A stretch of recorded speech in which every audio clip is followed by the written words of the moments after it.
Panuuli po natin kung ano nangyari. Ito, bugbog sarado na, silang dahil. Even just taking a lot of punishment. Precision shots. Kung merong Eman Bacosa na anak ni Pacquiao, tagapagmana ng kamao ng tinaguriang Pacman ng mundo, pero hindi ka pa rin kumbinsido, pues ito si Rolando D, anak ni Rolando Navarrete, ang bad boy from Dadyangas.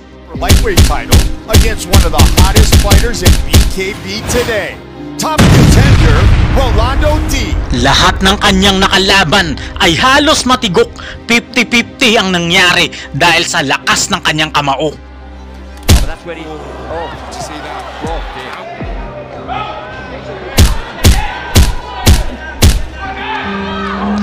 Well, in the ring, waiting more and more.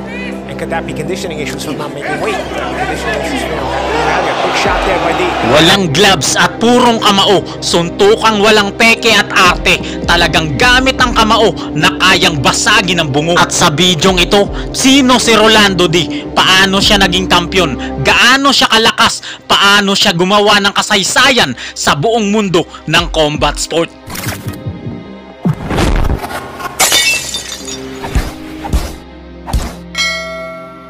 Si Rolando Gabriel D, o mas kilala bilang Rolando D, ay ang anak ng Philippine boxing legend na si Rolando Navarrete.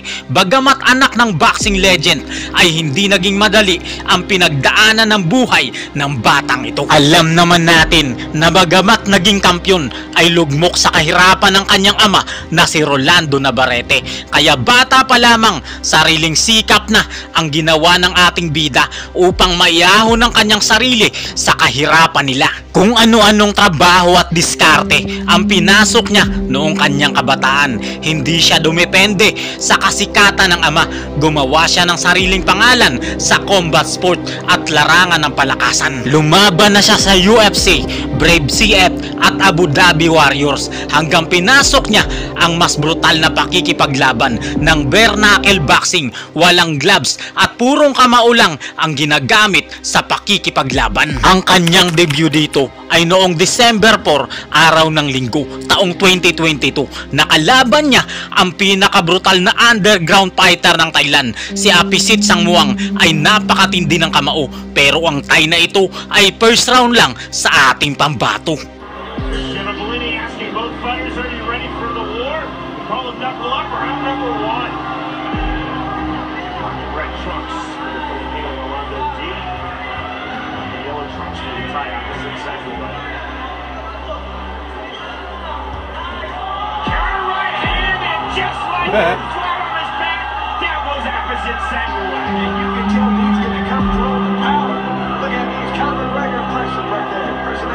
Araw naman ng linggo, September 16 taong 2023 ay muling dumayo ang ating pambato sa Indigo 02 Arena, Greenwich, London, United Kingdom. Makakaharap niya rito si George Hillward ng United Kingdom. Apelido pa lang na Hilliard, para ba itong galing sa impyerno?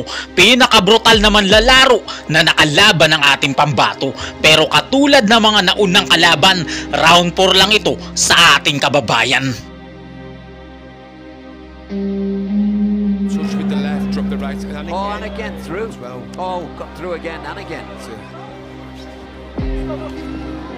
George now, Tom, maybe push it. Oh. And three. Oh, but that's when he... Oh, to see that. Well, I'm fighting to feed my family. Oh, good shot. Steady pressure, steady pressure. Right in there, yeah, George. That's it, go George. And then back comes Gabriel. Oh, shot. Oh. And these... Oh, but that's when he... Oh, to see that.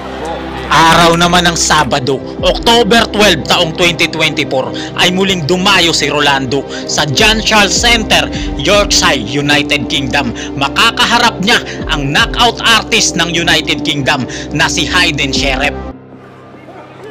Oh, good body shot, super body shot, that hurt. Oh, that hurt, yeah, bit of a delayed reaction. Pero katulad ng mga naunang kalaban, round number 2 lang siya sa ating kababayan.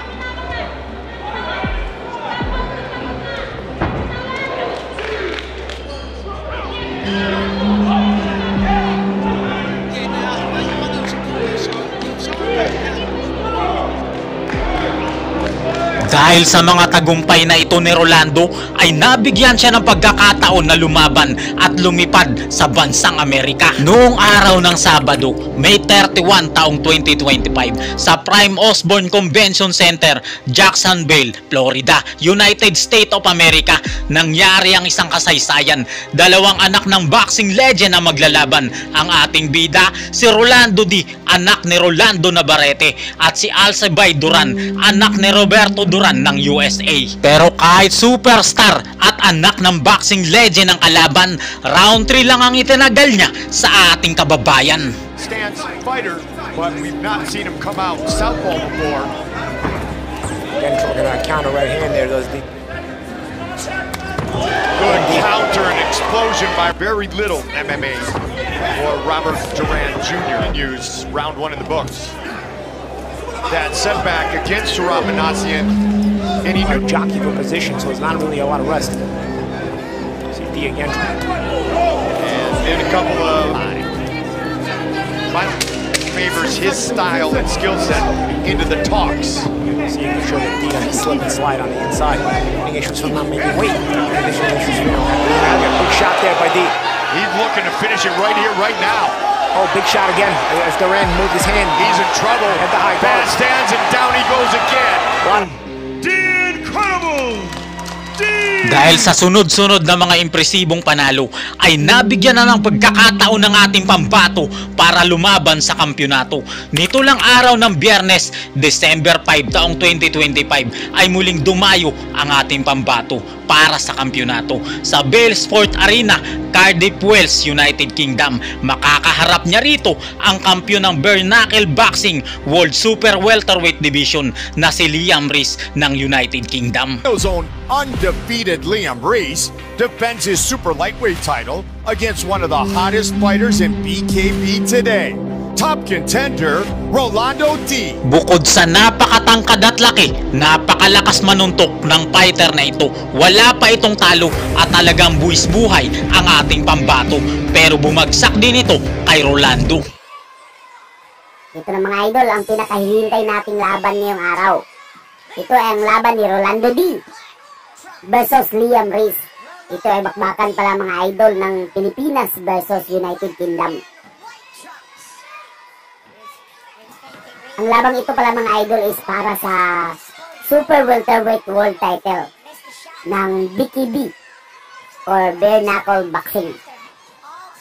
Ito ay sapakan na walang boxing gloves mga idol, kaya madugo tong labang ito mga idol. Itong Pilipino pala na si Rolando D mga idol is anak ito ng dating boxing world champion na si Rolando Navarrete. Bad boy mga idol.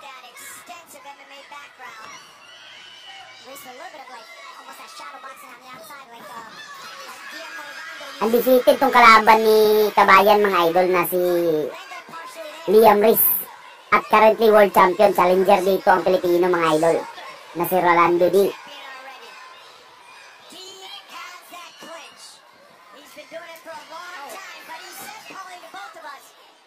Namumula na agad ditong mukha nitong champion mga idol, world champion na si Reese.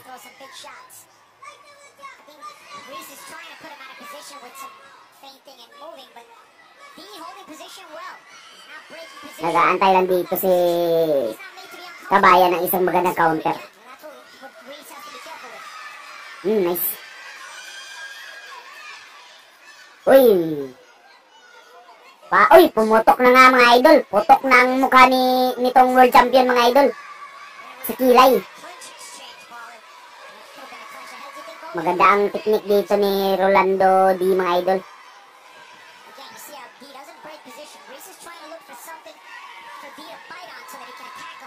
Tamang abang-abang lang dito ang ginawa ng Pilipino mga idol. Naghihintay lang siya. Oh, warning. Nice. Para mapapahiya dito ang world champion.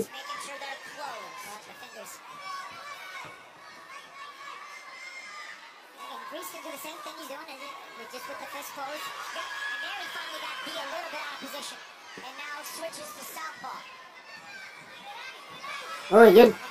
Munti ka na.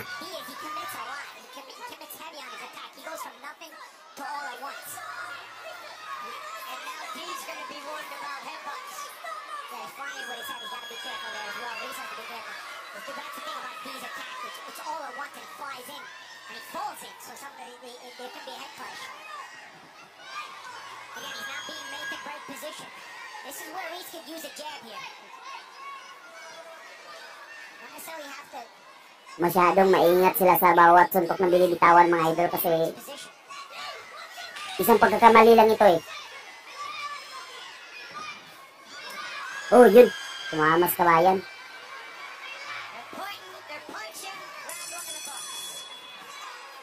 Ito na mga idol, round number 2.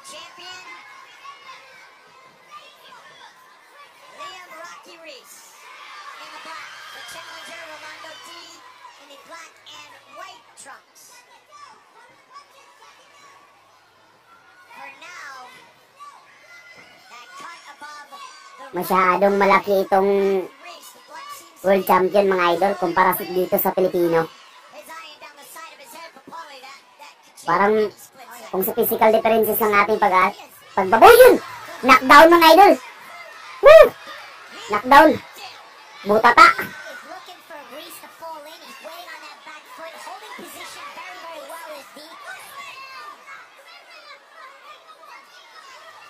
He's holding position very, very well. He sees on that back foot, so he's able to sort of absorb the initial reaction, the initial aggression of Reese. That's why Reese needs to break his position. Frustrated na dito ang Briton mga idol. Galit na galit siya eh.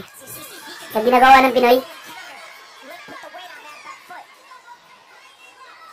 Iniinis din kasi ni Kabayan. Kaya naman nagagalit.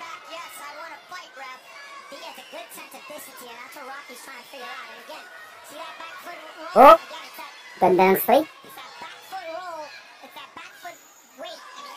Tinatawanan lang siya dito ng Pilipino eh. Yun, counter. Ang ganda. Kalmado ang Pinoy eh. Siya eh, frustrated na itong world champion eh. Baka mapahiya pa ito. Masyado pa siyang malaki. Para makaibang division itong dalawa eh.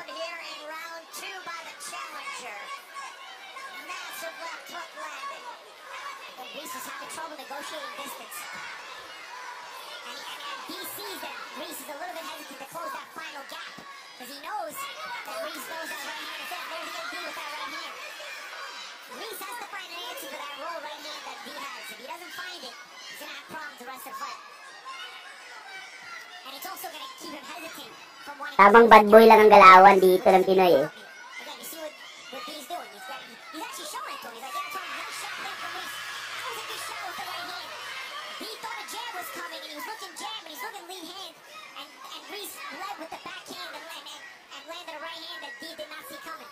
Nice.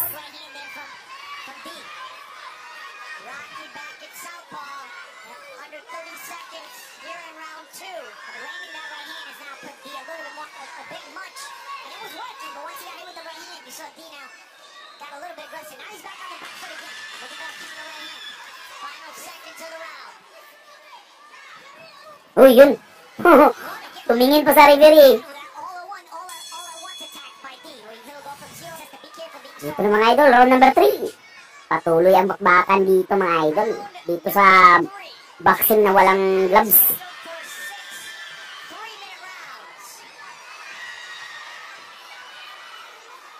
Uy, nananakal na itong Briton mga idol.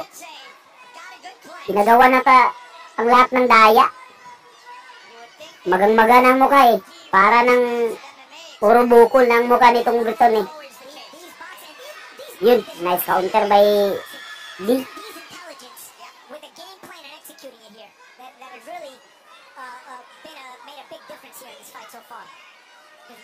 Maganda rin kasi ang boxing IQ nitong Pilipino eh.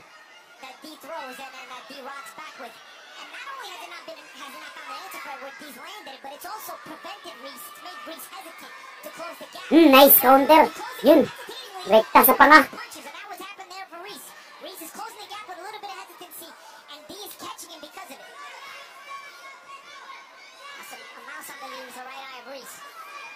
Tingnan niyo mukha nitong Briton mga idol. Magang-maga na nice.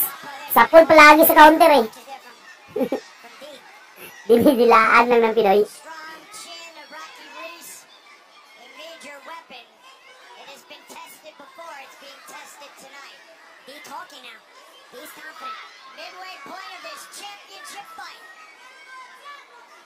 The champion in the black, the challenger in the black and white. Southpaw again for Rocky. Not a trash talker, even though he understands the entertainment value. He appreciates the fans, the attention he's gotten as a champion.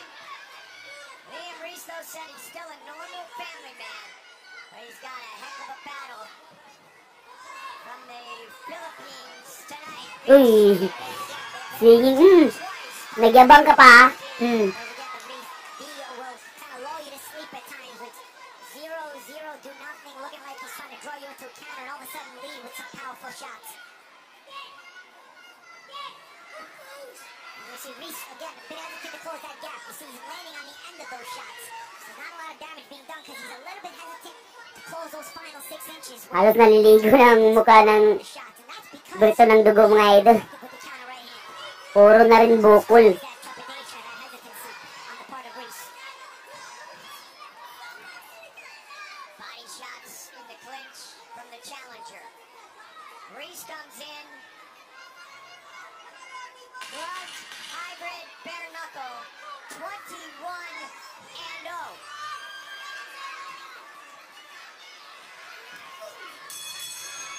Right hand lands late in the Ito na mga idol, round number 4. title fight continues. Round number 4. Isang madugo talaga tong labang ito mga idol. Rolando D earlier in this matchup. Early in this battle, Luke Large. Jigsaw it. Exactly. Great minds think alike. Oh, another counter right hand from D. Then Reese comes. Tinitsimpuan lang talaga ni Kabayan eh. Nahihintay niya kung ano eh, He is frustrated. nabibitaw. And D senses it. D senses Frustrated na itong champion eh. the hesitation. Galit na galit na. The breaking of the body language of Reese. Reese has to try to get it together. He still has half the fight to go. You know, Parang gusto nang umiyak itong world champion mga idol. almost 50% of the fight still to go. Ang division pala ito mga idol is super welterweight. Turn it around. And of course, that can still seem, even though you have a long time, it can still seem like nothing. And I don't know if Reese has figured out the way to turn it around here. D focuses on legacy, family, and discipline. No matter what the change of stance happens, D stays in that position. Reese changes stances, D stays in that position. Nice little uppercut on the inside from D as well. Nanunulak na itong champion mga idol eh. Mutual respect. Kasi masyadong malaki. Battle continues. Tinitingnan ng referee mga idol kasi nadagdagan sa kabilang mata ang cut nitong si... Oh, yun! Counter right hand from D. D can't miss that counter right hand. He lulls him into it. He draws him into it. Reese even Tina-trash talk pa ng Pinoy yung kalaban. Kaya naman two top fights on nagagalit masyado. independent for Rocky Reese. Let's see if he's in a serious fight right now, partner. He led with a 1-2 there. Now Dean's starting to maybe lead a little bit. He's done well with the counter punching, and it seems like maybe he doesn't want to go away again. Another counter right hand. Another counter right hand. Doesn't want to go away from it.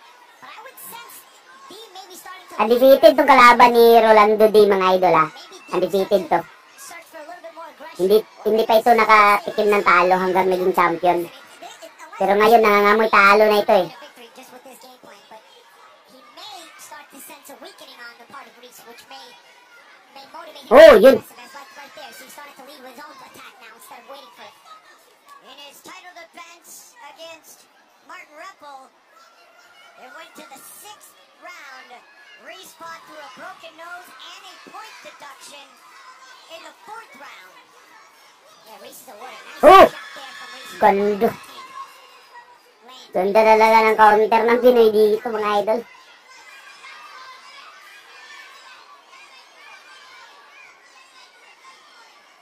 Scorecards are leaning towards the Philippines. I'd say they're more than leaning at this point, right? Go to here.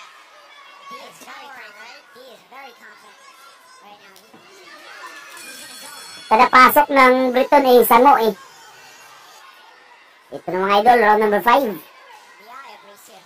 Ay, pinagtitingnan pa ng referee ang cut nitong champion, mga idol.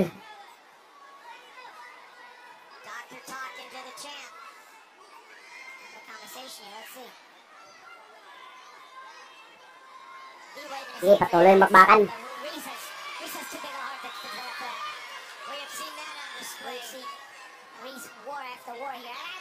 Reese wouldn't mind the war, but it's been such a technical masterclass from D that he's prevented it from being the war that Reese wants.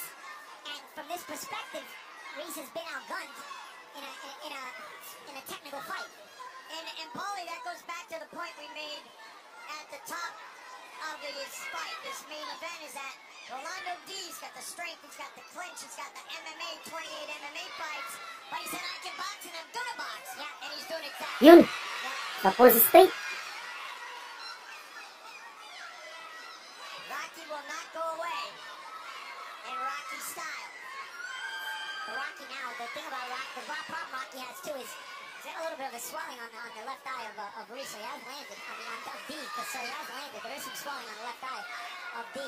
And that can maybe motivate Reese a little bit as he has landed something that caused some swelling on the left eye of... Namamaga na rin ang kaliwang mata ni Rolando D, mga idol. Unti-unti na rin namamaga. Kasi tinatamaan ng straight.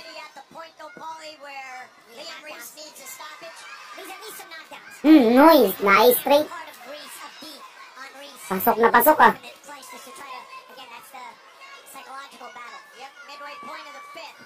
Oh, yun. Reese is looking for a home run shot though. You see how much he's loaded these right hands up now. And with the left eye closing of D, let's see if Reese can hide that right. I think he should be in the right-handed stance. I think he should be throwing big right hands here because D may not see the right hands. So I think actually the southpaw stance is not the stance he should be in. He should probably be in a right-handed stance looking for big right hands. And D now smartly going back into that defensive posture, trying to roll and counter right hands. And not get too aggressive in case he walks into something. And right when you said that, he did go orthodox. Yeah. Now southpaw for a moment. He has to be careful. He's up in the fight. He's getting a little bit desperate, a little bit wild.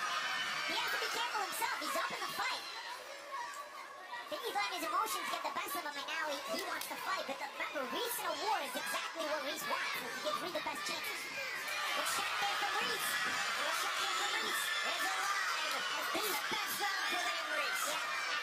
Dahan-dahan nang sumisira ang kaliwang mata ni Rolando D rin, mga idol.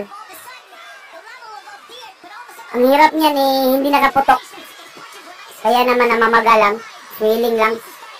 Hindi siya nakakita dyan na ano. Mahirap dyan makakita sa left side na. Oh, tingnan nyo. Isa na lang ang mata ang nakakita kay Rolando.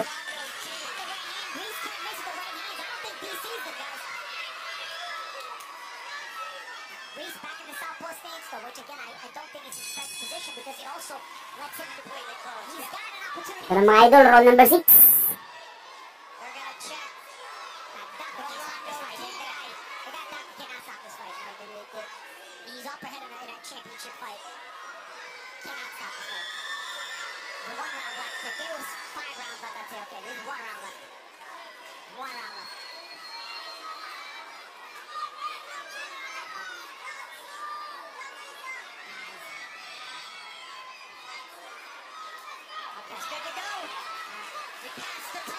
Patuloy na makbakan, mga idol.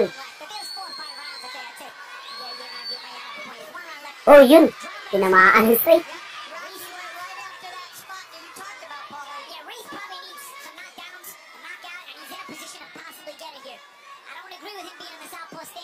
Delikado sa lifok itong si Rolando, mga idol.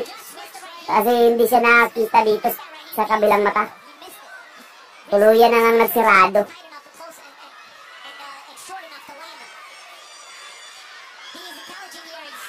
Oh, hindi na makikita, mga idol, tintamaan siya eh.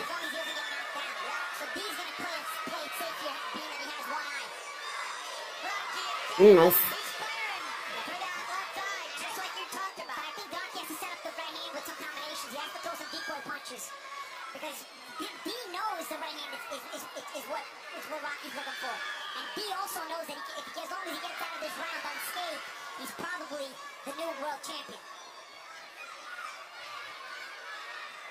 Pero dapat mag-ingat lang dito si Kabayan kasi masyado siyang lamang sa puntos.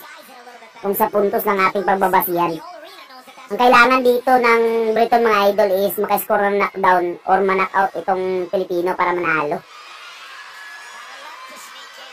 Kasi masyadong itong lamang ang Pinoy mga idol maski manalo siya dito sa round na ito.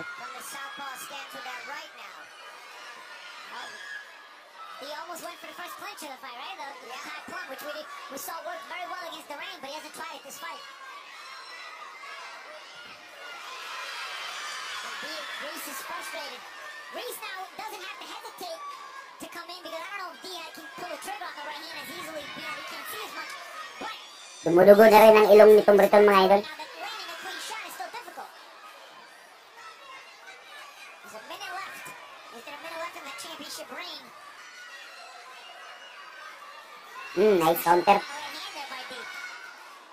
Breaking up the clinch. At more of a rapid pace. That may go all the way back to the headbutt, the clash of heads. Yeah. Early in the fight. I agree, Golden. Reese tries an uppercut there, misses it.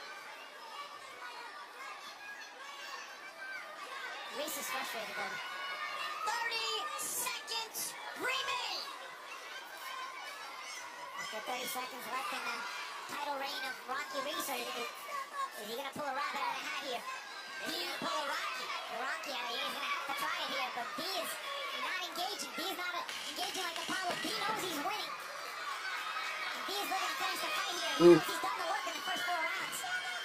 Especially that knockdown. The knockdown again, lose loss goes.